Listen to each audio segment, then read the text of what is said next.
अस्सलाम वालेकुम, आप देख रहे हैं इस्नाओ, मैं हूं अली सरवरा। सबसे पहले जी बात होगी field marshal Syed Asim Munir America में और वाइट हाउस पहुंच चुके हैं वो ट्रंप से मुलाकात। और ये मुलाकात जो है ख़ित्ते में बहुत कुछ हो रहा है और बहुत कुछ होगा उस हवाले से भी देखी जा रही है। लेकिन सबसे बड़ा मसला जिस सबकी निगाहें हैं वो है जी मसला जम्मू कश्मीर, मकबूजा कश्मीर की बात भी होगी। ईरान का भी ज़ाहिर है क्योंकि ये मुलाकात पहले से तय थी और इस मुलाकात में क्या क्या चीज़ें ज़ेर गौर आएंगी। बल्कि पहला सवाल जो मैं पूछूंगा वो बड़ा अहम है। इसके अलावा हम बात करेंगे जहां हम ईरान इसराइल जंग कहां तक पहुंच चुकी, 6 दिन हो चुके हैं और गुज़िश्ता रोज़ जो धमकी दी गई थी ट्रंप की जानिब से उस पर रिप्लाई किया है ईरान ने। उसने कहा जी हो ही नहीं सकता कि हम सरेंडर कर दें, ये भूल है कहने वालों की। और इस वक्त क्या सूरत हाल है, ताज़ा तरीन सूरत हाल भी डिस्कस होगी। और आज बजट के हवाले से बड़ी अहम बातें होंगी। जो नवेद ज़ुबैरी साहब ने जो कुछ कहा था उसमें जुज़वी तौर पर एक दो शिकें ऐसी हैं जो इन्होंने बयान की थी, उस पर आज किसी हद तक अमल दरामद हुआ है। लेकिन उन्होंने जो ज़ाहिर 7 से 8 चीज़ें बताई हैं तो वो उन पर कोई डिस्कस नहीं हुआ। 2 चीज़ें डिस्कस हुई हैं, उस पर मैं बताता हूँ उस पर हुकूमत ने क्या कहा है। और पीपल्स पार्टी तो उन 2 चीज़ों के बाद ही तकरीबन लोग कह रहे हैं लेटी हुई नज़र आ रही है। बहरहाल और सिंध असम्बली में ज़ाहिर है MQM पाकिस्तान मुसलसल बजट को बहस भी कर रही है, तनकीद भी कर रही है और धुआंधार किस्म की तकारीर उनकी जारी है। और बात ये भी होगी कि इस वक्त जो मौजूदा सूरत हाल है उसमें मईशत का क्या हाल है और आगे जाकर क्योंकि बजट पेश कर दिया गया, मज़ीद सूरत हाल मतलब महंगाई में इजाफा होगा या कुछ कमी आएगी, क्योंकि ये ईरान इसराइल जंग की वजह से पेट्रोल मसवाद मज़ीद बढ़ती जा रही हैं, कीमतें ऊपर जाती जा रही हैं। इसी पर हम बात करेंगे। नवेद ज़ुबैरी साहब हमारे साथ मौजूद हैं, सीनियर तजज़ियाकार हैं, दानिश बहुत शुक्रिया। अनीस मंसूरी साहब मौजूद हैं जी, मारूफ सहाफ़ी तजज़ियाकार, आपका बहुत शुक्रिया। जनाब, फील्ड मार्शल की ट्रंप से मुलाकात और ज़ोहराना दिया है ट्रंप ने फील्ड मार्शल को, मेन्यू में क्या है? बिस्मिल्लाहिर्रहमानिर्रहीम। पहले तो बड़ी एजाज़ की बात है इनके लिए भी और मैं समझता हूँ पाकिस्तान के लिए भी, क्योंकि इंडिया में तो सफ़े मातम ठंडे हो गए हैं उनके और जो है वो सफ़े मातम मची भी है। और जहाँ तक मेन्यू का ताल्लुक है, मेन्यू में है ही सबसे पहले कश्मीर और जो उन्होंने पाकिस्तान का पानी रोका हुआ है एक तरफा, ये मेन्यू के मेन स्टार्टर है। बाकी उसमें ईरान भी है मेन कोर्स में और तिजारत, जहाँ तक मुझे पता लगा बिजनेस उसमें बात होगी, बिल्कुल की बात होगी। ये है और फिर कुछ हल्का फुल्का आ ही जाता है, कुछ मिठाई भी खा लेंगे जो वो पेश करेंगे। ये मुझे लग रहा है मेन्यू में है। बाकी जब ये मुलाकात ख़त्म होगी तो और बहुत सा इस मुलाकात का क्या असर पड़ेगा सर खित्ते में जो हो रही हैं तब्दीलियाँ? देखिए, इस मुलाकात का जो सबसे अच्छा असर पड़ेगा वो ये है कि जिस तरह Bharat day by day Bharat को दुनिया लेट डाउन कर रही है, आपने G7 में भी देखा, कनाडा के भी बयान देखा, ट्रम्प बार बार ये बोल रहे हैं मैंने जो ख़त्म कराई और वो कराया, इंडिया की मीडिया ने भी कड़े हाथों लिया। इसमें एक तरीके से पाकिस्तान के आर्मी चीफ कह लें, फील्ड मार्शल को बुला के उनसे मुलाकात करना, ये एक बहुत बहुत ही एतमाद का इजहार किया उन पर। वरना वो आपको पता है बहुत सारे सरबराहान मुलाकात के इंतजार में बैठे हैं, अभी उनसे नहीं मिले। इवन पाकिस्तान के भी प्राइम मिनिस्टर और उनसे किसी से कोई ना मुलाकात हुई है ना कोई ऐसी कोई तवील गुफ्तगू हुई है। ये पहली बाज़ाब्ता पाकिस्तान के है। और जो उनका आज सुबह बयान आया कि पाकिस्तानी लोग बहुत अच्छे होते हैं, मुझे पाकिस्तान के लोग बहुत पसंद हैं, ब्रेव हैं, तो ये इससे आलमी सतह पे पाकिस्तान को बहरहाल सफारती सतह पे बहुत फ़ायदा होगा। अनीस मंसूरी साहब, फील्ड मार्शल सैयद हाफिज़ आसिम मुनीर साहब की मुलाकात और ज़ाहिर ज़ोहराना दे रहे हैं आसिम मुनीर साहब को। और जिस हमने बात की थी मेन्यू में क्या होगा, तो उन्होंने कहा कि जी ईरान और मसला कश्मीर, 2 चीज़ें होंगी। देखिए, इनमें कुछ हो या ना हो, लेकिन इसके लिए जो आग की ज़रूरत थी पकाने के लिए, वो इस वक्त इंडिया से फराहम हो गई है। और इंडिया इस वक्त इतना जल रहा है कि सारे खाने खुद ब खुद जो है वो बनना शुरू खाने भी ना जल जाएँ सर? नहीं, खाने नहीं जलेंगे, जो लोग इसकी नज़र रखे हुए वो देख लेंगे। इस वक्त इंडिया के अंदर आग लगी हुई है, आप तसव्वुर नहीं कर सकते कि इस वक्त उसका मीडिया सब चीज़ें छोड़कर अगर किसी मौजू पर डिस्कस कर रहा है तो वो इस मुलाकात पर है। एक BBC की ये रिपोर्ट है कि BBC के मुताबिक ये मुलाकात इंडिया को सरप्राइज़ में डाल देगी, ये जुमला इस्तेमाल किया गया है। अब वो सरप्राइज़ में डाल देने का अभी से जो जिक्र किया जा रहा है, खुद उनका मीडिया ये कह रहा है कि जनाब ये तो हमारी खारजा पॉलिसी की नाकामी है, मोदी को नहीं बुलाया गया। यहाँ तक नहीं कि- सर, देखिए अब उन्होंने ये शुरू कर दी कहानी इंडियन मीडिया ने कि जी मोदी ने मना कर दिया, उन्होंने कहा जी इनको बुला रहे हैं तो फिर हम नहीं आएंगे। देखिए इसका मतलब है हमें पहले बुलाया ना, ये तो तस्लीम है, ये तो ये तो तस्लीम करने वाली बात है तस्लीम कर ना, रहे हैं। ये तो तस्लीम करने वाली बात है। वो झूठ बोल रहे हैं, उन्हें तो कनाडा में भी किस तरह पाँव पड़कर बुलाया गया, उनके मीडिया को अंदर घुसने नहीं दिया गया, वो वीडियो भी सामने आ गई है किस तरीके से G7 में बुलाए नहीं ना, इनको दावत ही दी। किस तरीके से अकेले अकेले वो गए वहां पर। तो देखें बात सारी पता क्या है अली, मामला यह है कि इस मुलाकात का चाहे कोई भी नतीजा निकले, कुछ भी हो, लेकिन मैं ये समझता हूं कि इस मुलाकात से पहले इस खत्ते में ये बात हो गई कि इंडिया को जलीलो ख्वार होना है और उसकी जो रऊनियत थी वो खाक में मिल गई है। मैं ये समझ रहा हूँ कि अब इसके आगे कोई भी नतीजा आप बरामद कर लीजिए, किसी भी तरह का कर लीजिए, मैं ये समझता हूँ। जहाँ तक ये मामला आता है कि जनाब बहुत सारे लोग इसको सियासी अंदाज से देख रहे हैं कि जनाब पाकिस्तान की सियासत, देखिए पाकिस्तान की सियासत में जो कुछ होता है वो हमारा अपना इंटरनल मामला है। हम इस मुलाकात को जो इंटरनेशनली जो कुछ इस वक्त कॉन्फ्लिक्ट हो रहा है उसके जद में देख रहे हैं। हमारा मेन फोकस यह है कि जो इंडिया ने जाहिरियत मचाई हुई थी, जो इंडिया ने यहाँ पर अपने आप को खुदा समझता था और जिस तरीके से पाकिस्तान ने उसकी रऊनियत को खाक में मिलाया, मैं समझ रहा हूँ कि ये पाकिस्तान की सबसे बड़ी जीत है हर महाज पर। हर महाज पर। अच्छा, इस पर बड़ी अहम डिस्कशन चूँकि नाज़रीन हम कर रहे हैं इंटरनेशनली, ज़ाहिर आज बहुत बड़ी मुलाकात है, अहम मुलाकात है सर। इस पर आपका करीबी दोस्त मुल्क चाइना, उनकी बहुत नज़र है, रशिया पाकिस्तान से ज़ाहिर एक नया दौर का कहा जा रहा है आगाज़ है, वो भी देख रहे हैं आपको, तो क्या इनसे तो पाकिस्तान के ताल्लुकात पर असर नहीं पड़ेगा? पहले एक लाइटर मूड में बात कर लूँ जी, मेन्यू जी। के हवाले से। जब कोई बड़े सरबराह आ रहे होते हैं तो वो थोड़ा सा मेन्यू डिसाइड हो रहा होता है, तो उनसे पूछा जाता है, उनके जो करीबी लोग होते हैं, किसी चीज़ से एलर्जिक तो नहीं है इनको? तो उन्होंने बोला हाँ, एक नाम है खान, उससे एलर्जिक है, तो वो मेन्यू में नहीं रखिएगा, शायद इस किस्म की कोई बात हुई हो।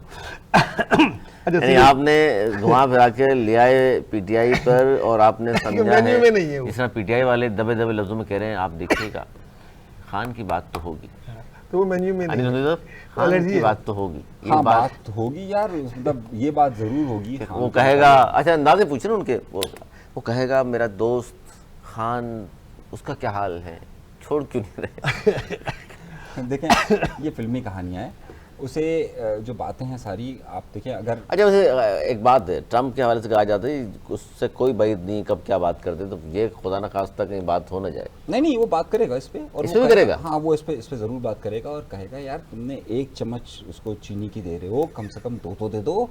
मतलब वो ये बात ज़रूर करेगा कि यार चलो एसी एक लगाया हुआ है, एसी एक लगाया हुआ है तो तुमने बिला वजह खर्चा कर रहे हो, वैसे ही तुम्हारे पास इलेक्ट्रिसिटी का मसला है, एसी ख़त्म करो, उसे रूम कूलर दे दो। वो कहेगा भाई इसको जिम के लिए हमने एक्सरसाइज तुमने दी हुई है, साइकिलिंग की दी हुई है, तो फिर उसके साथ ट्रेडमिल क्यों दिया हुआ है वो हटा दो। ये मतलब तुमने 2 डंबल दिए मैं तो 1 दे दो, ये किस तरह का तुमने उसको, मतलब कोई अपने जो हमने जिस तरीके से यहाँ पे जो मुजाहिरे हुए, तुमने देखा नहीं हमने उनके साथ क्या किया, मैंने तो जिन्होंने लाइटर मुजाहिरे में एक बात की किए, थी। मेरी बात सुनिए, जिन्होंने मुजाहिरे किए उनको हमने किस तरीके से बंद किया है, हमने तो उनके फैसले सुनाने में 24 घंटे नहीं लगाए। तुम कैसे आदमी हो कि यार मतलब तुम्हारे यहाँ पर कोई हमला कर रहा है और तुमने इतने दिनों से उसका मुकदमा ही खत्म करके दे रहे, सजा दो। ये सारी बातें होंगी। देखा आपने, मैं तो लाइटर मोड में एक बात की थी, क्या निकल कर आया है अंदर से, बहुत बहुत बेहतरीन सोचिए ना, सर, मतलब बहुत- ट्रम्प इस बहुत वक्त के जो बेहतरीन। मसाइल हैं, इंटरनेशनल इशूज हैं पाकिस्तान के, उसमें ये सब मैंने आपसे कहा ना, इंटरनल पाकिस्तान की पॉलिटिक्स पर कोई गुफ्तगू नहीं होगी, जो भी गुफ्तगू होगी पाकिस्तान की इंटरनेशनल सिचुएशन पर होगी, मईशत पर होगी। पाकिस्तान के साथ बहुत सारे मामला हैं इस वक्त अमेरिका करना चाह रहा है। दूसरा पहलू जो आपने कहा कि चीन और रशिया इसको किस तरीके से देखेगा, देखिए चीन ने अभी कुछ दिनों में पहले भी नहीं या तो फिर ये होगा कि जी फिर पाकिस्तान से फिर कोई जाएगा चाइना। नहीं अभी चीन की मुलाकात होनी है, खुद उसका अभी ट्रम्प ने इजहार किया कि मेरी चीन के सदस्य से नहीं, मुलाकात होगी। पाकिस्तान से भी तो जाएंगे ना चाइना, देखिए वो एक अलग बहस है, मैं अभी ये कह रहा हूँ कि क्या वहां से होता को मिलने आ जाए? देखिए ट्रम्प की मुलाकातों को हम कोई हतमी नतीजा करार नहीं देते, मेरा अपना ख्याल क्योंकि है। चाइना के साथ याद है आपको अमेरिका में हनी किसिंजर सब उस जमाने में पाकिस्तान बड़ा अहम किरदार अदा देखिए किया था। पाकिस्तान ने एक बड़ा अहम फैसला किया हुआ है, मैं आपको एक बात बताऊं, पाकिस्तान ने एक बहुत बड़ा फैसला किया हुआ है और पाकिस्तान ने ये फैसला किया हुआ है कि किसी भी सूरत में हमें दिफाई तौर पर अमेरिका पर अपनी इन्हिसार नहीं करना। ये वाज़ेह पॉलिसी। पाकिस्तान इस वक्त 0% परचेसिंग कर रहा है अमेरिका से या यूरोप से। नहीं वो तो खुद चाह रहे हैं इस दफा आपके साथ, नहीं वो करना चाह रहा है, लेकिन पाकिस्तान के पास पैसे ही नहीं है। सर ये तो आपने वज़ीर खजाना वाली बात कर दी, हमारे पास हम तो तो दोनों में चल रहे हैं सर। ये बहाना है ना। सर आप तो मुस्लिम तारीफें के पुल बांध रहे हैं, मईशत मुस्तहकम और सारी चीजें, वो कह रहे हैं पैसे नहीं है। किसने कहा? देखिए वो तो नहीं देखे। देखिए मैं आपको एक बात बताऊं, और ये बात सभी नोट करते हैं बाशूर लोग, कि पाकिस्तान ने आहिस्ता आहिस्ता आहिस्ता अपनी तमाम टेक्नोलॉजी वो चाइनीज़ की तरफ शिफ्ट कर दी है। अब हम अमेरिका की उसमें नहीं है, और जो ताल्लुकात जिस सतह पे हमारे और चाइना के हैं एतमाद के, और आपस में जितने ज़्यादा स्ट्रेटेजिक ताल्लुकात अब हो गए हैं, अब ये अमेरिका से मिले, रशिया से मिले, चाइना पाकिस्तान के ताल्लुकात में फ़र्क मैं आता बिल्कुल नहीं देख रहा। सर दुनिया में सुपर पावर तो अमेरिका है, सीज़ फायर दो मुल्कों के वही कराता है, आप क्यों उस बात को तस्लीम नहीं कर रहे? चाइना ने क्यों नहीं करा लिया? देखिए चाइना ने बहुत बड़ा काम किया। चाइना ने सऊदी अरब और ईरान के अंदर सीज़ फायर कराया, ना सिर्फ सीज़ फायर कराया, दोनों में सऊदिया और 600 ईरान अरब में- डॉलर कहाँ लगा रहा है? नहीं, वो मैं उसकी बात नहीं कर रहा, मैं कह सर रहा आप हूँ अहमियत देखें, मैं नहीं बोल आप रहा हूँ, अमेरिका की अहमियत चाइना 2 ने मिनट क्या में किया? आपने जीरो कर दी। नहीं मैंने इतनी की, मैंने ये बताया कि चाइना ने क्या किया। चाइना ने अफगानिस्तान से पाकिस्तान की भी जो चीजें थी उसमें भी बहुत अहम किरदार अदा चाइना किया। ने कभी चाइना- पाकिस्तान को देखिए, इस तरह की इस वक्त जो भी पाकिस्तान में अल खालिद टैंक हैं या जीएफ थंडर हैं या जितनी भी और जाहिर है, सैटेलाइट दोस्त हैं की हमारा। चीजें हैं दिफाई निज़ाम में, वो हैं, उसमें जब हम चाइना की तरफ भी देख रहे हैं, चाइना से ही कर रहे हैं। तो ट्रेनिंग के लिए कहाँ हो? चलो ठीक है। अच्छा चाइना, आप ये कह रहे हैं कि कोई फर्क नहीं पड़ेगा। ना रशिया को फर्क पड़ता है इस बात से? रशिया का अभी हमारे रशिया के बिल्कुल हेलो हाई चल रही है, वो स्टील मिल के लिए कर रहा है, तजारत की बात कर रहा है, अच्छा है। रशिया से पाकिस्तान के जो ताल्लुकात अच्छा में इसमें सर बर्फ थी वो पिघल रही है, और वो अच्छा ही है, उसमें कोई ये नहीं होगा, और अच्छा, अहमियत बढ़ेगी। यूक्रेन और रशिया जंग है, अनीस मंसूर साहब, ईरान इसराइल जंग है, और पाकिस्तान का ज़ाहिर मकबूजा जम्मू कश्मीर का हमारा एक मौक़िफ़ जो है वो, इन तीनों पर आपको लगता है कि बात भी होगी? और ट्रंप क्या कह सकता है इन चीज़ों में? क्योंकि सॉलिसी की पेशकश की कश्मीर पे, उस पर भारतीय नाराज़ हैं आज तक, वो कह रहे हैं जी हम तो नहीं बात करने को तैयार। तो जाहिर है सुपर पावर है, जोर ज़बरदस्ती कान से पकड़ कर, जिस तरह बिलावल ने कहा था, मोदी को बिठा सकता है मकबूजा जम्मू कश्मीर के मसले पर? देखिए बिठाया जा सकता है, और वो बिठाएगा। उसकी रीज़न यह है, उसकी बहुत सॉलिड रीज़न है। उसकी सॉलिड रीज़न यह है कि इंडिया की मईशत का एक बहुत बड़ा दारोमदार अमेरिका पर है। देखिए पाकिस्तान का जो खसारा है, अमेरिका पे पाकिस्तान की नहीं तो अमेरिका को भी इतनी बड़ी मंडियाँ मिली हुई हैं, इतना बड़ा मुल्क मिल गया, देखिए उस तरीके असला कहाँ खपा रहा है वो अपना? देखिए दो चीज़ों में बड़ा फर्क सर? है। नहीं इंडिया परचेज नहीं कर रहा, इंडिया फ्रांस से कर रहा है, रशिया से कर रहा तिजारत है। कितनी है अमेरिका इंडिया की? तिजारत है, वो बहुत खसारा है, वही तो ट्रम्प कह रहा है कि हमारा बहुत खसारा है, उसकी आप वजह उसको ये पूरा है, करें। उसकी वजह ये तभी है तो उन्होंने कि टैक्स लगाया उसकी था। सबसे बड़ी वजह ये है कि जो कारें हैं उस पर अमेरिकन कारों पर 100% टैक्स है, और उनकी लोकल कार बनती है, और वो अमेरिका भी भेज रहे हैं इस हवाले से। दूसरा इनका बड़ा मसला यह है कि टेक्सटाइल सेक्टर है। तीसरा इनका बड़ा मसला जो है वो दीगर जो रॉ मटेरियल्स है, फार्मास्यूटिकल्स का, वो है। देखिए बात अली, और चौथा सबसे बड़ा मसला जो है वो ये है कि बहुत सारी अमेरिकन कंपनीज अपनी जो फैक्ट्रीज हैं वो लगा रही हैं, अपनी प्रोडक्शन का जो यूनिट्स लगा रहे हैं वो इंडिया के अंदर लगा रहे हैं, जिस पर ट्रम्प नाला है, और ये हकीकत है। पाकिस्तान का उनके साथ खसारे का जो मामला है वो $3 बिलियन का है, और यहाँ पर जो मामला है वो अभी तकरीबन, नायब सदर अभी पहलगाम वाक़े वाले दिन भी वहीं थे अमेरिका के। भाई बिल्कुल थे, लेकिन आप उसके उसके बाद बाद के कहते बारे हैं में देखें ना, न्यूट्रल लिया जब पिटाई पड़ी उनकी। उसके बाद ट्रम्प नहीं, ने वो तो ये पाकिस्तान ने ऐसी कर दी ना इंडिया की। तो नहीं, उसके बाद ट्रम्प ने क्या उसके शुरू बाद किया था? सीज़फायर भी इन्होंने कराया। देखिए भाई हमने तो दबा लिया था देखिए इंडिया भारत को दबाने का, सीज़फायर कराते 2-4 दिन इंडिया और को जो निकाल चुके दबाने होते का हैं। जो सबसे अच्छी चीज है ना, वो एक नहीं कहते वो फ्री हिट जो मिली हुई है अमेरिका को, वो है जो उसने पानी गलत तरीके से रोका हुआ है, जिसमें वर्ल्ड बैंक इन्वॉल्व है, वो कोई ना कोई पाबंदी का वो लगा इस पे के, आपको लगता है कि कुछ ना कुछ बात होगी? ये बिल्कुल मेन्यू का मेन कोर्स है, ये जरूर बात होगी। पाकिस्तान का इससे पहले इतना बड़ा वफ्द गया है पूरी दुनिया में, वो इस बात को कर आया है, और अब उस पर आखिर के लिए ठोकेंगे। और आप देखिएगा, नहीं ये जो बात आपने की अजीब सी बात है अनीस मंसूर साहब, देखिए वहाँ आज ईरान वर्ल्ड डिस्कस नहीं होगा, इजराइल डिस्कस नहीं होगा, सिंध ताश माहिदा होगा। नहीं वो भी डिस्कस होगा, लेकिन सिंध ताज मुआहदा जरूर डिस्कस होगा। मैं आपको एक चीज और बताऊं, आपको एक और इसका खबर मुलाकात का मेन एजेंडा ये है क्या? नहीं मैं देखिए मेन एजेंडों में से एक एजेंडा पाकिस्तान के लिए इस वक्त ये है कि वो बोलेगा कि आप वर्ल्ड बैंक, हर सी बात है, अपना किरदार अदा करें, उनको बोलेंगे ये पानी छोड़े, वरना फिर हम कुछ भी कर सकते हैं। ये पाकिस्तान का जितना भी जो बिलावल की सरबराही में गया था, चाहे उसने यूएन में बात की है, चाहे उसने यूरोपियन कॉन्फ्रेंस में बात की है, चाहे यूके में की, वो उससे मिलने नहीं कहते, वो अपनी बात बताने कहते हैं। जब उन्होंने यूएन में की तो उसका जो है लब्बुल बाब, उसका आज ये डिसाइड होगा। और आज मैं एक और चीज आपको न्यूज दूं, आज इससे पहले हमारे फील्ड मार्शल साहब की वर्ल्ड बैंक के नुमाइंदों से भी एक गैर रस्मी मुलाकात हुई है। हाँ, वहाँ वही बात हुई होगी, अली देखें, वहाँ ये बात हुई अली- होगी, अली सही कह देखें, रहे हैं अली, ज़रा सा हम चीज़ों को समझते हैं, हम अपने अपने ज़रा से कब के मुताबिक सोचते हैं ना। देखिए, इस मुलाकात का ज़रा सा हम इनका ये समझते हैं कि इनके वक्त में कौन शामिल है, तो हमें बहुत सारी चीज़ों का समझ में आ जाएगा। नहीं, ट्रंप से मुलाकात अकेले में। अली मेरी बात तो सुन ये ज़ुराने में नायब अली, मेरी सदर भी पूरा- है। मेरा पूरा जुमला सुन लीजिए ना, मतलब मेरी बात तो मुकम्मल होने दीजिए ना, उससे पहले ही बातें अगर आप करते हैं अपनी वजाहत वो देना शुरू कर देते हैं।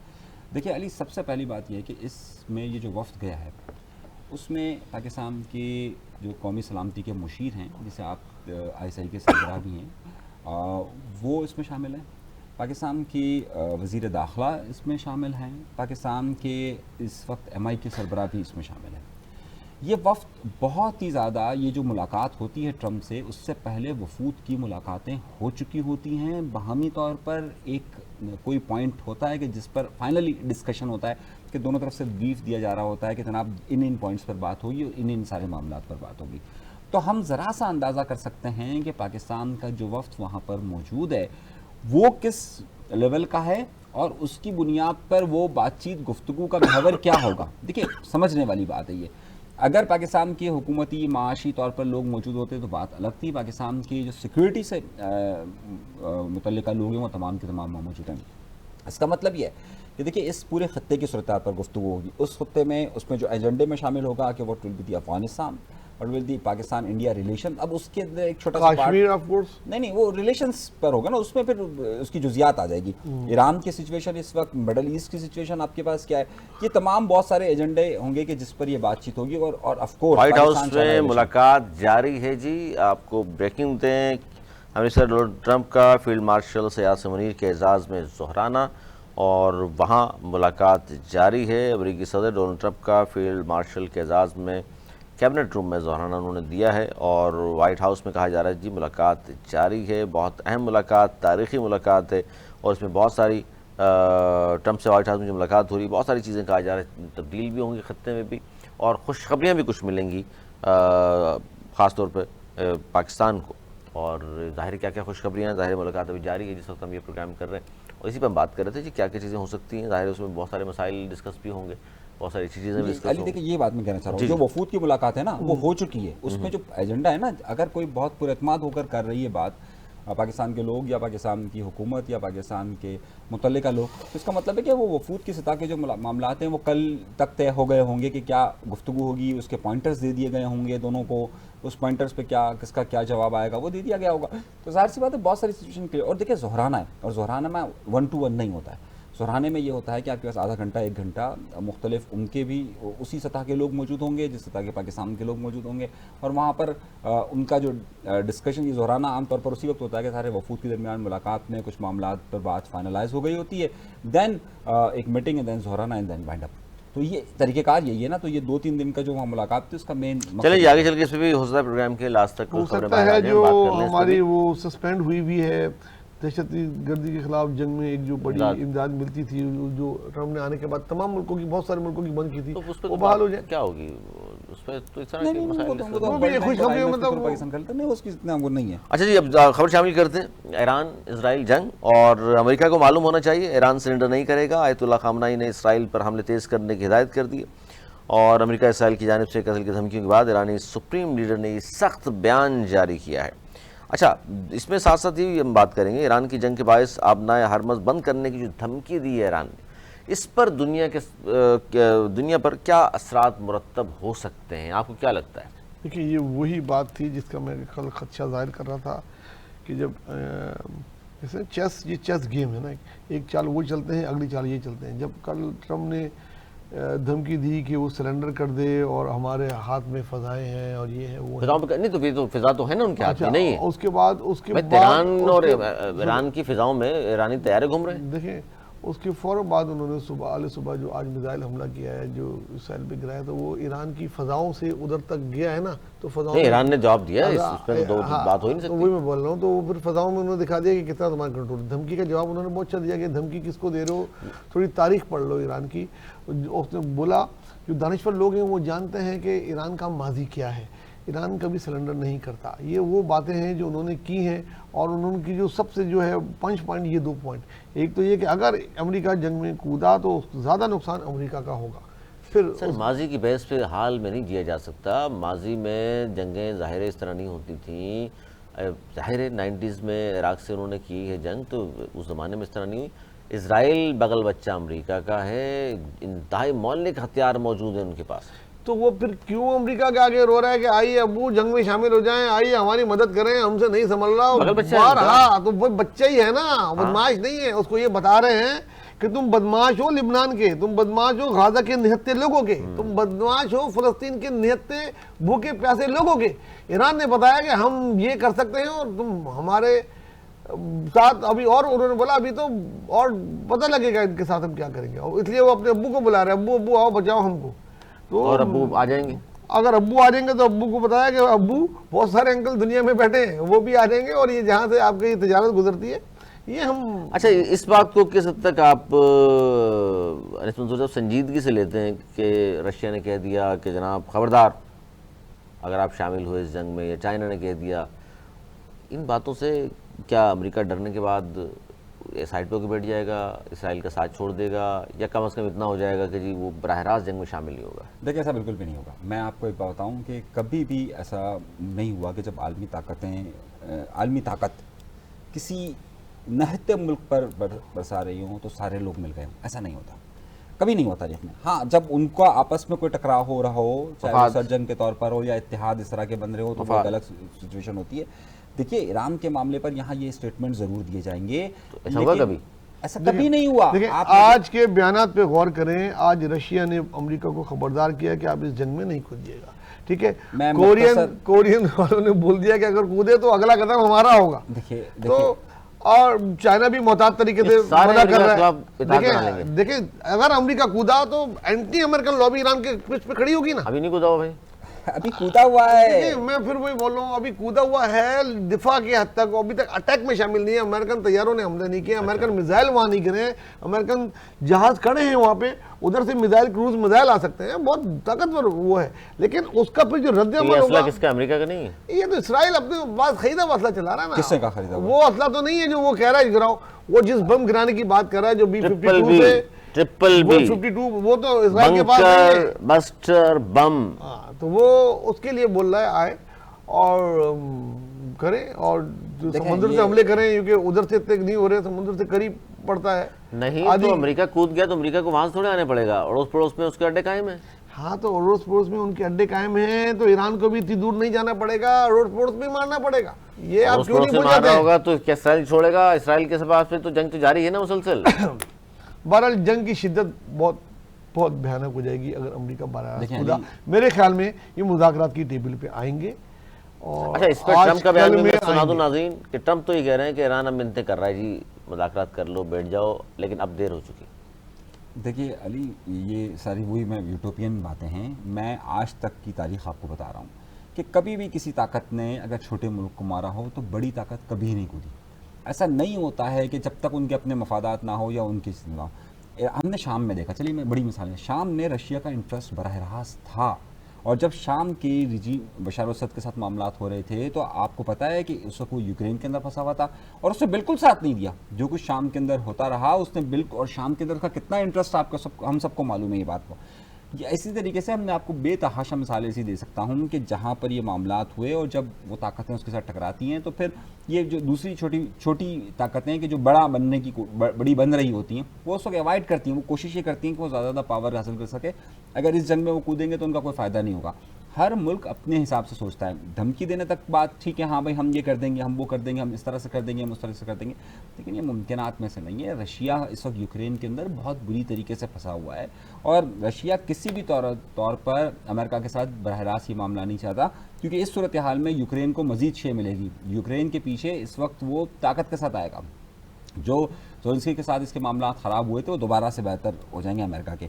तो कभी भी रशिया नहीं चाहेगा कि मैं अपनी जीती हुई जंग जो है वो किसी और वजह से हारूं। दूसरी बात, रशिया और ईरान के दरमियान बहुत बड़ा फासला है, डिस्टेंस है। ऐसा नहीं है कि आप जो है वो दोनों की बॉर्डर्स इतनी करीब हों, इतना साथ हो गया भाई सब कुछ सारे मामला वहाँ से एक साथ डील किए जा रहे हो, इस तरीके से पॉसिबल इम्कानात में से नहीं है। तीसरी बात जो अहम बात यह है जो तीसरा अहम नुकता है कि आपने कहा कि चीन इसमें कूद सकता है। देखिए चीन की अभी तक की आप तारीख उठा के देख लीजिए 1978 के बाद की। 1978 के बाद आप मुझे बताइए कि चीन बरह रास्त कहाँ पर इस तरीके से इन्वॉल्व है। मैं 1968 तक की आपको इसलिए एग्जांपल दे रहा हूँ कि वियतनाम जंग तक तो मामला समझ में आ रहे थे, लेकिन वियतनाम जंग के बाद अच्छा सर, एक बड़ी अहम बात, एक अहम बात मैं आप दोनों से जानना चाहूँगा। अमेरिका वियतनाम में भी गया, अमेरिका अफगानिस्तान में भी गया, अमेरिका जहाँ जहाँ गया है 1945 के बाद से, एक बात दुनिया में आप जहन नशीन कर लीजिए, ये जो बार बार धमकी दी जा रही है तबाह बर्बाद कर देंगे, इन पिछले अगर हम बात करूं 70 सालों की या बल्कि 75 सालों की, तो ये बात जहन में रखिए कहीं भी एटम बम इस्तेमाल नहीं हुआ। अमेरिका हार गया वियतनाम में, अफगानिस्तान में, बाकी ममालिक में कहाँ एटम बम यूज़ किया उसने? देखिए दुनिया में और किसने यूज़ किया? देखिए सर हिरोशिमा ये बड़ी अहम बात है, इस पर डरा हुआ है हर शख्स। मैं आ रहा हूँ, इस पर क्यों नहीं एटम बम यूज़ कर सकता कोई भी मुल्क? इस वक्त जो दुनिया का एनवायरमेंटल हाल है, इस वक्त कोई भी इस ग्लोबल पे किसी जगह भी एटम बम गिरा तो पूरी ग्लोबल हिलेगी। बस ये मसला है। इस वक्त जो है ना, तो ईरान को न डराए ना कि जनाब एटम बम मार के इसने कर बाकी बमों देंगे। से भी, बाकी ये एक्सप्लोसिव बम वगैरह इनसे भी बहुत फर्क पड़ेगा एटमॉस्फेयर पे। इसलिए ये जितना अमेरिका धमकियों से काम लेके कर सकता है वही बेहतर है। अगर वो कूदा तो मैं जो बता रहा हूँ पूरी दुनिया मुश्किल में आएगी, पेट्रोल की कीमत डबल ट्रिपल पहुंच जाएगी और लोग गालियां अमेरिका को दे रहे होंगे कि तुम्हारी वजह से आया, इसराइल को दे रहे होंगे उसको जंग। उसकी सबसे अच्छी कोशिश ये होगी, जो मेरे ख्याल में कहीं ना कहीं वो कर रहा होगा, कि जंग अगले 2 से 3 दिन में खत्म हो जाए। जनाब देखिए ये जो एटम बम की बात कर रहे हैं ना, एटम बम गिराने की ये वजह नहीं है। जब आप जहरियत पर आते हैं ना तो आप ये नहीं सोचते नहीं, पिछले पिछले 80 साल में आप देख लें कितने कितने मौके आए अमेरिका के पास। मेरी बात तो सुन लीजिए, जहां घुटने टेक कर वो आ गए, इस्तेमाल नहीं कर सके। मेरी बात सुन लेना, मतलब आप वो सही है जज्बाती तकरीका, लेकिन नहीं आप बताएं किसी का चलाया उन्होंने? देखें कोई भी मुल्क जापान के बाद हिम्मत नहीं हुई किसी की भी। देखें एटम बम चलाने से हर मुल्क इसलिए अवॉइड करता है कि उसको सामने वाले की ताकत का, ये चीज़ों का भी अंदाजा होता है। बात समझिए, अगर पाकिस्तान इंडिया की फॉर एग्जांपल एक जंग, या अगर ईरान पर अगर अटैक होता है, कोई एटॉमिक अटैक होता है, तो आपका क्या ख्याल है कि क्या ईरान इसराइल को छोड़ दे? एक मैं मिसाल दे रहा हूँ, ऐसा मुमकिन नहीं है। उनकी इनरिचमेंट हम पहले भी बात कर चुके हैं कि ज़्यादा दूर नहीं है। तो हर मुल्क, अगर पाकिस्तान और इंडिया की जंग होती, वियतनाम में तो चला सकते थे, देखिए वियतनाम, इराक पे चला सकते थे, वियतनाम नहीं चला रहे। ये दुनिया में सर अभी हिम्मत नहीं हो सकती किसी की भी, दुनिया तबाह हो जाएगी। अली देखिए वियतनाम, सही कह रहे हैं जुबैर साहब, अली वियतनाम और उसके असरात की वजह से डरे हुए सब। अली वियतनाम और अफगानिस्तान एक अलग चैप्टर है, क्योंकि उसमें गोरीला वार से वो लड़ रहे होते हैं और उनकी फौज वहाँ पर होती है। जब जिस जगह पर आपकी फौज, आपके एसेट्स आपके साथ वहाँ पर लगे हुए हों, वहाँ पर उस तरह का अटैक नहीं होता है। लेकिन अटैक की सूरत क्या होती है कि जब वहाँ आपके एसेट्स ना लगे हुए हों। जिस तरह ईरान में इस वक्त उनके एसेट्स नहीं। एक मैं मिसाल दे रहा हूँ, पाकिस्तान के इंडिया के अंदर और इंडिया के पाकिस्तान के अंदर एसेट्स नहीं थे। एसेट्स का मतलब आप मेरी बात समझ रहे हैं? जंग तो नहीं हुई ना, नहीं हो सकती ना, वो हो सकती, देखो उसमें डरा जा सकता है। लेकिन जब देखिए वियतनाम के अंदर अमेरिकन इजाजत दे, देखिए एटम बम मारा तो उसके बिल्कुल बॉर्डर ताबकारी, इराक में 5000 से ज्यादा अमेरिकन मौजूद है, कुवैत में मौजूद है, कतर में मौजूद है, यूएई में मौजूद है। तो ये सब वो कितने लोगों को निकालेगा, कितने अपने तकरीबन 1 लाख, कहते हैं 1 लाख फौजी उधर मौजूद है, कितनों को निकाल पाएगा वो उस खित्ते से? तो उनके खुद के लोग भी मरेंगे। ये तो वो है जिस कश्ती में आप बैठे हो, ये दुनिया भी पूरी एक ग्लोबल विलेज है ना, इसको मारोगे कश्ती में सुराग होगा, पूरी दुनिया डूबेगी। तो एटम बम तो भूल जाए कि कभी, और जब चलेगा, मैंने कहा जब वर्ल्ड वॉर खुदा ना खत्म हुई तो वो लास्ट वर्ल्ड वॉर होगी, दुनिया खत्म हो जाएगी। 3rd वर्ल्ड वॉर नहीं होगी, वो लास्ट वर्ल्ड वॉर होगी कि जब कभी अब एटम बम यूज हुआ तो। अब तो यही जगह है, आपके जहाज आए, जेट आए, उन्होंने बमबारी की, टारगेट पॉइंट पे निकल गए। आपकी मिसाइल टेक्नोलॉजी आपकी अच्छी है तो आपने वहां से बैठ के वहां मार दिया, वहां से बैठ के वहां मार दिया। यही अब तो एक मुल्क दूसरे मुल्क में फौजी एंटर करने में डरता है कि हम फौज तो एंटर कर देंगे, वो उसने कहा 2 मिसाइल उधर मार दिए तो 10,000 फौजी मर जाएंगे एक साथ। अब दू बदू लड़ाई का ही वो सिस्टम खत्म हो गया। बिल्कुल जी बिल्कुल, ये बड़ी अहम डेवलपमेंट। अच्छा, ये वफाकी हुकूमत ने थोड़ा सा नेशनल पॉलिटिकल हवाले से बताएं आपको, जो बड़ा अहम टॉपिक है क्योंकि इस पर पेशन गोइयाँ कर चुके हैं नवाज जुबैर साहब भी और अनीस मंसूरी साहब भी। वफाकी हुकूमत ने सोलर पैनल पर आए सेल्स टैक्स में कमी का ऐलान कर दिया है। 18% था, जिस पर नवाज जुबैर साहब ने कहा था कि पीपल्स पार्टी बनवा लेगी, 0 कर देगी, लेकिन 0 तो नहीं हुआ। उन्होंने कहा जी 18% को कम करके 10% करने का ऐलान कर दिया पीपल्स पार्टी की फरमाइश पर। इसहाक डार साहब ने कहा कि हुकूमत ने बाज़ बजट तजावीज़ पर नजरसानी की है। बजट पर इत्तेहादियों से मुशावरत जारी है। डिजिटल सर्विसेज पर सेल टैक्स सूबों का हक है। उन्होंने ये भी कहा कि सिंध की जामियात के लिए मख्तस रकम 2 अरब 60 करोड़ से बढ़ाकर 4 अरब 60 करोड़ किए जा रहे हैं। और आइंदा माली साल के बजट में सोलर पैनल पर 18% सेल टैक्स आयद करने का जो ऐलान किया गया था, जिसे कायम कमेटी ने मुस्तरद कर दिया था, वो 18 से 10 पर ले आए हैं। अभी और चीजें होंगी, ये तो इब्तिदा है।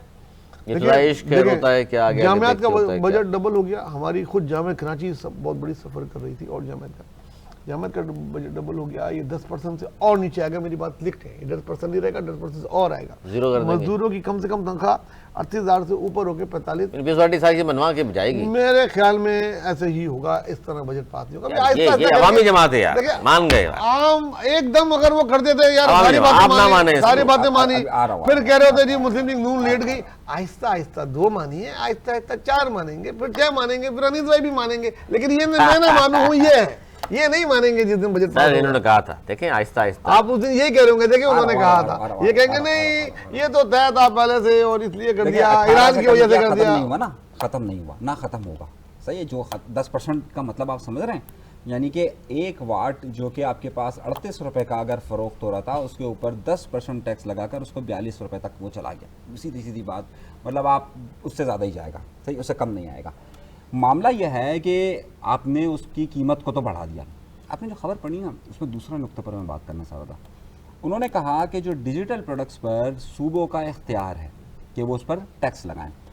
अली जुल्म एक तरफ आप ये कहते हैं कि आपकी डिजिटल मार्केट को ऊपर जाना चाहिए, आपको ये होना चाहिए कि आपके पास जो आईटी के शोबे में लोग काम कर रहे हैं उनको आगे जाना चाहिए, और मामला ये है कि आप कोई भी ट्रांजेक्शन करते हैं डिजिटल के शोबे में तो फौरी तौर पर ये होता है कि आपका टैक्स कट जाता है। और यहाँ पर सूबे एफबीआर अलग आपका टैक्स काट रहा है, सूबे अलग टैक्स ले रहे हैं। किसी को भी काम करने की वहाँ पर ये हर रास्ता रोका जा रहा है। और आप ये देखिए कि एक तरफ हम ये कहते हैं कि हम डिजिटल नेटवर्क की तरफ जाएंगे, हम सारे मामला को आगे की तरफ लेके जाएंगे। सबसे ज़्यादा ये टैक्स सूबा सिंध के अंदर लिया जा रहा है तमाम डिजिटल काम करने वालों से, और ये डायरेक्ट हर बैंक ट्रांजेक्शन पर लिया जा रहा है। क्यों लिया जा रहा है जबकि उनको इजाज़त दी जा रही है? उस पर पाकिस्तान पीपल्स पार्टी क्यों खामोश है? उस पर क्यों बात नहीं की जा रही कि जनाब जो अब आप ये बात कह रहे हैं कि डिजिटली आपको चीज़ों को आगे लेकर जाना है, और दूसरी तरफ आप ये दावा करते हैं कि आप इन चीज़ों को पीछे की तरफ बात करें ना। इसके ऊपर मैं आपको अभी सबूत दे सकता हूँ कितना टैक्स कट रहा है। मेरे ख्याल में ये जो कह रहे हैं जिस तरह पीपल्स पार्टी ने 2-3 चीजें बनवा ली हैं, चलें जी 18 के बजाय 10 सही, कुछ ना कुछ तो और कम होगा, 10 पे नहीं और रुकेगी। भी कम होगा। और पीपल्स पार्टी ये इन्होंने 8-10 चीजें बताई थी, इसका मतलब है आहिस्ता आहिस्ता पीपल्स पार्टी आप 6-7 चीजें बनवा लेगी की बात कर रहा डबल हूँ। पॉलिसी।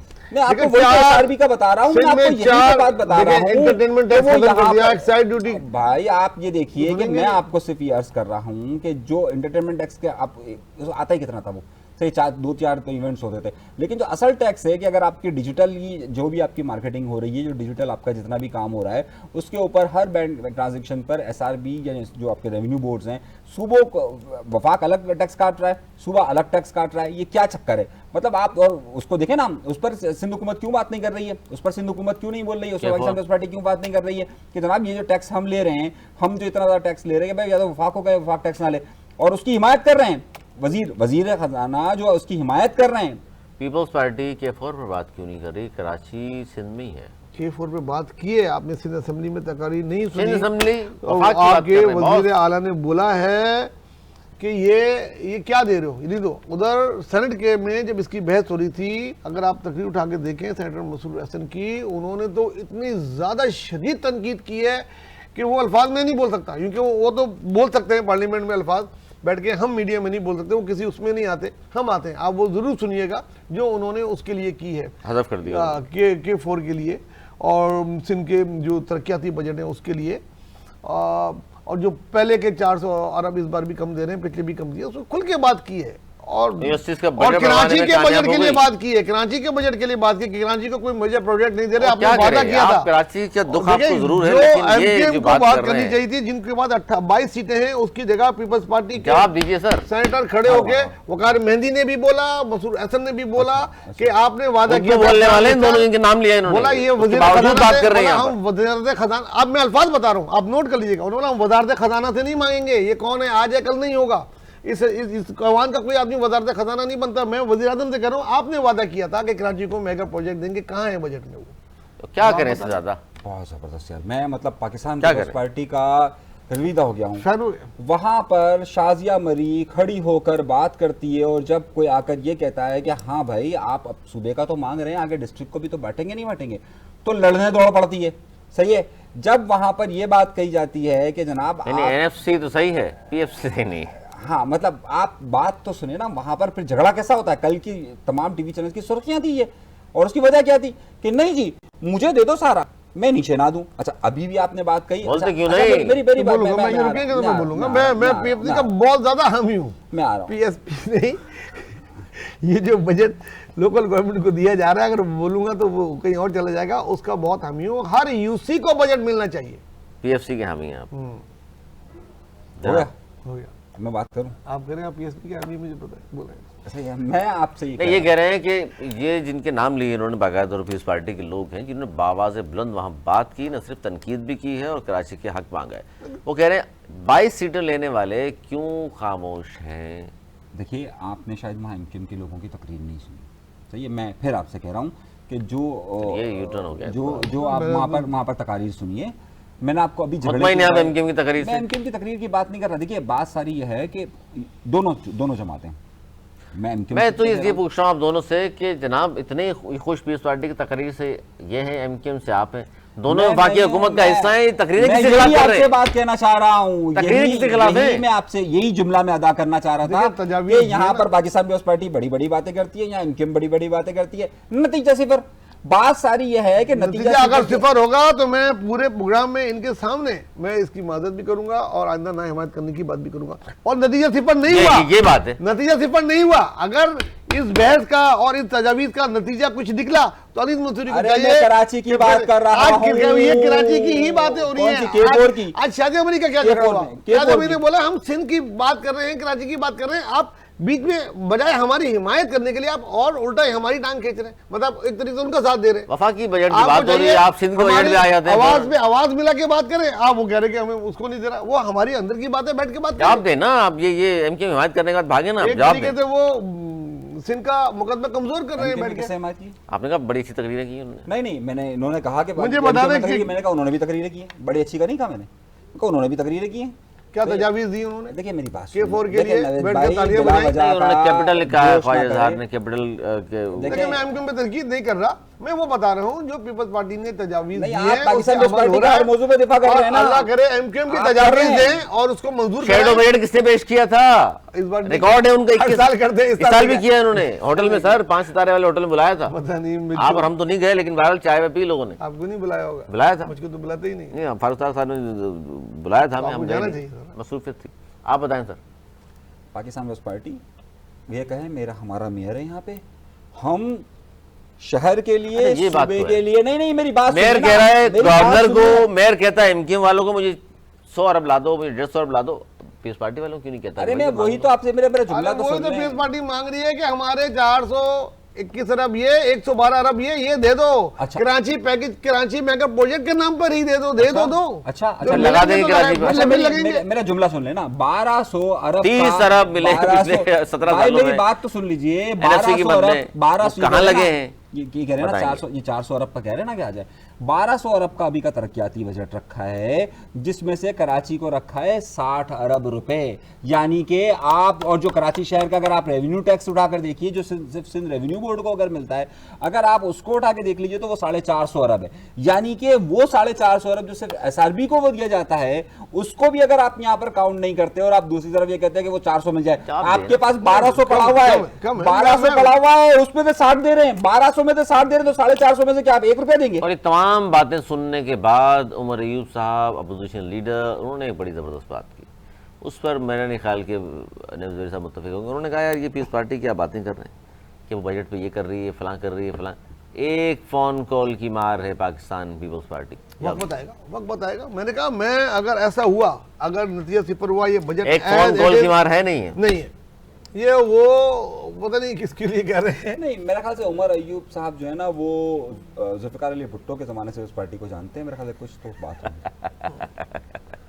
वो लोग होंगे, आप भी पीपल्स पार्टी नहीं, इस पार्टी को पुराने जानते हैं। हमको भी पता है। उमर अयूब तो बहुत अरसे से जानते हैं, अपने बचपन से जानते हैं। जिया के दोस्त तो आप भी जानते हैं। मैं उमर अयूब को जितना जानता हूँ ना, उतना आप नहीं जानते। बहरहाल उसने जंग से पहले भी कुछ बातें की थी कि पाकिस्तान नहीं, आप ये बताएं, उमर अयूब ये जंग नहीं लड़ पाएगा, पाकिस्तान के पास है क्या। उसके बाद मैं तो कहता हूं उस पर केस बनाना चाहिए। अच्छा, आप मुझे सिर्फ इतना बताइए क्या हुआ, आप ये बताइए, आप ये बताइए जंग के दौरान बोलना चाहिए। उमर अयूब अपने बचपन से पाकिस्तान पीपल्स पार्टी को जानते नहीं जानते? जानते तो पूरा पाकिस्तान है पाकिस्तान पीपल्स पार्टी को, उमर अयूब क्या जानेंगे यार। नहीं, क्यों? उमर अयूब के दादा की कैबिनेट में थे जुल्फिकार अली भुट्टो, तो कैसे नहीं जानेंगे? जब वो छोड़ के गए और अपनी पार्टी बनाई तो दादा भी गए उनके और अबू भी गए। छोड़े ना इन बातों को, आप पिछली की बातों से छोड़ के एक टेलीफोन की मार कोई और जमात होगी जिसका वो नाम नहीं ले रहे हो। आप ले देना। नहीं, मैं क्यों ले दूं, मैं उमर अयूब नहीं हूँ भाई, मैं नवाज ज़फरी हूँ। लेकिन आपको पता है वो सामने नजर आता है ना। मगर मैं ये चाहूंगा कि आप इस बजट में मैं ये चाहूंगा, मिमलिंग जो कर रहे हैं आप, ये एमक्यूएम का नाम लेना चाहते हैं? मैं एक मिमलिंग करके एमक्यूएम का नाम ले रहे हैं, बोलते क्यों नहीं? एमक्यूएम के नाम पे मैं पानी पी। आ रहा हूँ। मैं चाहूंगा कि एमक्यूएम पीपल्स पार्टी की आवाज मिला के सिंध के बजट के लिए आवाज उठाए, और जो कुछ भी वफाकी ने किया है गरीबों के साथ इस बजट में उस पे आवाज मिला के बात करें। अपने झगड़े यहाँ से असेंबली में होते हैं उसके खिलाफ आवाज उठा के उसके साथ किस तरह बैठ जाते हैं? उसी को तो दिखाएं। आप उनकी जमात के वोटर नहीं है, आप शेर के निशान पे नहीं जीते हैं, वो तीर के निशान पे जीते हैं, वो एमक्यूएम अपने निशान पे जीती है। तो वो आप अपनी जमात अपनी बात करें, कम से कम असेंबली में तो उसी जमात के निशान पे गए ना। ईमानदारी से बताइएगा। देखिए, ईमानदारी पे मुझे मत लाए मेरे ईमान के बीच में मत लाए।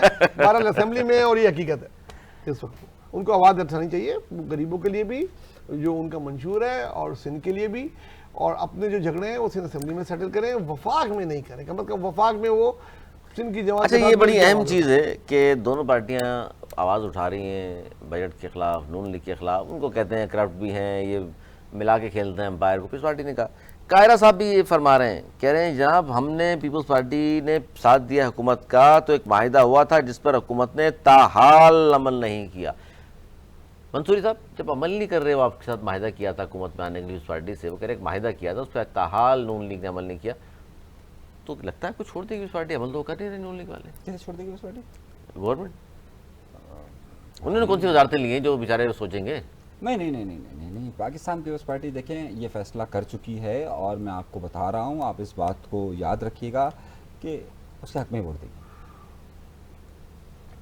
अगला कोई सेगमेंट बड़ा अच्छा था। नहीं, अगला सेगमेंट नहीं, बल्कि खबर थी, उसमें मैं चाहता हूँ कि जो फजल रहमान साहब के बेटे असजद को अगवा करने की कोशिश की गई है जी, और लकी मरवत जाते हुए 40-50 अफराद ने अगवा करने की कोशिश की। बड़ी मुश्किल से वो बेचारे जान बचा के वहाँ से गए हैं, और शोरकोट से जा रहे थे वो लकी मरवत, और उनका छोटे बेटे हैं असद महमूद, वो 10 जून को DI खान से लकी मरवत आ रहे थे, और 40-50 अफराद ने घेर लिया, बंदूकें निकाल लीं, दोनों तरफ से बंदूकें निकल आईं, तो अगवाकारों ने रॉकेट लॉन्चर निकाल लिया। फ़ोन पर किसी बड़े से बात हुई तो उसने माजरत की और जाने दिया। सर, क्या हालात चल रहे हैं मुल्क में? देखिए, ये एक बहुत ही ख़तरनाक वाक़या है। अगर ये वाक़या गलत फहमी की बुनियाद पे हुआ है, वो किसी और को समझ के अगवा करने या मारने आए थे, किसी को भी आए थे सर, गलत नहीं है। मेरी बात सुनो, कानून अपने हाथ में ले रहे हैं। उनको नहीं पता था कि फजलुर रहमान के बेटे हैं, और अगर इस हादसे में फजलुर रहमान के बेटे शहीद हो जाते, अगवा हो जाते, तो हालात एकदम पाकिस्तान के ख़राब होते। ये जो लोग भी हैं जो असला लेके फिर रहे हैं, ये KP की हुकूमत को और पंजाब दोनों हुकूमतों को, क्योंकि उनके उधर से निकले शोरकोट से उधर जा रहे हैं, इन लोगों पे ना सिर्फ कड़ी नज़र रखें बल्कि इनको वासिल जहन्नुम करें। ये लोग कभी भी पाकिस्तान को अंदरूनी तौर पे उस जगह लाके खड़े कर देंगे, खुदा ना खाता। अच्छा सर, मैं चाहूँगा जल्दी इस पर तबसरा कीजिएगा। मैं मजम्मत करता हूँ 3 मरतबा के साबिक वज़ीर-ए-आज़म नवाज शरीफ साहब लंदन से पाकिस्तान वापस आ रहे हैं जी, और उन्होंने कहा ईरान के मामले पर हुकूमत का मौक़िफ़ हक़ पर मबनी है, ईरान से हमारा मजहबी हमसायगी का ताल्लुक है, मैं हूँ या शहबाज शरीफ, बात एक ही है। वो कह रहे हैं, किसी ने पूछा था वज़ीर-ए-आज़म आपको होना चाहिए, उन्होंने कहा मैं हूँ या शहबाज शरीफ, बात एक ही है जनाब। ठीक है भाई, घर में ही है ना, कोई बात तो ये लोग कहते हैं कि जी आपस में लगी हुई है दो खानदानों में। मैं कोई नहीं लगी, ये आपको लगता है? पता नहीं, वो शेख रशीद लकीर है दोनों दरमियान में, शेख रशीद क्योंकि बच्चों की बातें आपस में नहीं। महबूब कायद है। देखिए, शेख रशीद वाली बातें हैं सारी, बात कर नहीं रहे। देखिए, शेख रशीद वाली बातें सारी अभी तक जो माजी के सारे तजर्बात रहे हैं उसमें शहबाज शरीफ और नवाज शरीफ साहब के मामलात आपस में साथ ही रहे, ये सारी अफवाहें। और देखें, शहबाज शरीफ ने और नवाज शरीफ साहब ने, दोनों ने बहुत सारे उतार चढ़ाव देखे और इन उतार चढ़ाव में दोनों का अभी तक की जितनी बातें कही गई हैं, मैं समझता हूँ कि ये एक ही बात है घर की। अच्छा जी, नैब की खबर भी जाते जाते हम आपको दे दें। वैसे तफसीर नहीं लेंगे इस पे, बस खाली इनके महबूब कायद इनसे ही लेंगे। ऐसा देखिए, जो इनके महबूब कायद ने कहा उन्होंने कहा बिल्कुल ठीक कहा। वो जो भी कहेंगे ठीक है, वो नहीं भी सुना होगा तो बोलेंगे बिल्कुल ठीक कहा। वो गर्मियों की छुट्टियां गुजार के, क्योंकि अब यहाँ मानसून दाखिल हो रहा है, ईद मनाई, ईद अपनों में से मनाई उन्होंने। हाँ, गर्मियाँ यहाँ बहुत थी, अब मानसून दाखिल हो रहा है, वहाँ की छुट्टियां मना के पाकिस्तान आ रहे हैं। वहाँ उन्होंने ना मोदी के खिलाफ कोई बयान दिया, उसके तो का शहबाज शरीफ ने जो बयान दिया अभी ईरान के लिए, मेरा भी वही बयान है। अब जैसे कभी कभी अनिस भाई आखिरी सेकंड में नहीं कहते कि जो इनका बयान है वही है, ऐसी तरह उन्होंने कह दिया। तो भाई उनको, वो एक जो पार्टी हुकूमत कर रही है उसके सरबराह हैं, उनको वोकल होना चाहिए। उनको तो प्राइम मिनिस्टर की तो फिर भी कुछ मसलियातें होती हैं, उनको तो आगे आगे फ्रंट पे बयान देना चाहिए। ईरान की हिमायत का, मोदी के उसका होना, वहाँ उनकी जुबान हिलती नहीं है, बस गर्मियों की छुट्टियां गुजारते हैं, आ जाते हैं। नैब गरीब किस्म का तबसरा है, मतलब नैब की अच्छा नहीं लगा सर, नैब की खबर सक्कर हैदराबाद मोटरवे करप्शन, वो जो याद होगा आपको 5 अरब से ज़्यादा की रेफरेंस था ये नैब का। डिप्टी कमिश्नर नौशेर फिरोज समेत 12 मुलजिमान बरी कर दिए। सर आप अच्छा जवाब देंगे इसका? बरी कर दिए। ये तो मुझे पता था पैसा बरामद हो गया है, लेकिन बरी कर दिए, ये एक बहुत अजीब खबर है। मैं कहता हूँ इसकी मजम्मत करता हूँ, और इसको गवर्नमेंट की इनकी बरियत को हाई कोर्ट में चैलेंज करना चाहिए। गवर्नमेंट पे सवाल निशान है नैब पर? नैब किसके अंडर में? फेडरल गवर्नमेंट के अंडर। वहाँ पीस पार्टी नहीं है? पीस पार्टी वजारतों में नहीं है जनाब। पीपल्स पार्टी वजारतों में नहीं है, लेकिन पीपल्स पार्टी जो है वो हर उस जगह पर है कि जहाँ उसको होना चाहिए। वजारतों में ना हो, लेकिन वजारत खारजा के सारे मामला जरूर देखती रहती है। तो सलाहियत नहीं है ना, और तुमको भेजना पड़ा, उन्होंने बोला मुल्क की अजीम तो मुफादी मैं जाऊंगा करूंगा, मुल्क के लिए तो कुछ भी ना यार। अच्छा जी, वक्त की किल्लत है जनाब, बहुत शुक्रिया आप दोनों का, टाइम बहुत कम है। इंशाल्लाह फिर बहुत सारी खबरें रह गई हैं, फिर शामिल करेंगे। आप दोनों ने जो कुछ आज कहा आयतुल्लाह खामनाई के बयान पर भी, और ख़ास तौर पर फील्ड मार्शल की आज जो मुलाकात डोनाल्ड ट्रंप, और डोनाल्ड ट्रंप से ये तारीख़ी मुलाकात कहा जा रहा है कि तारीख़ी मुलाकात है, इसमें बहुत सारी चीज़ें तय होंगी, बहुत सारी चीज़ें बताई जाएंगी, और ये जो दोहराना है ये बड़ा अहम है। अमरीकी ज़ाहिर सफ़ीर और ये कल मेरे ख्याल है बात कर लेंगे, बड़ी अहम चूँकि मुलाकात है, और इस मुलाकात में बहुत सारी चीज़ें तय होंगी, और जोश और जज्बात की जो खबरें बहुत सारी रह भी जाती हैं वो इंशाल्लाह कल हम से बात कर लेंगे। आप दोनों का बहुत शुक्रिया। नाज़रीन, हमें दी इजाज़त, भला की बात।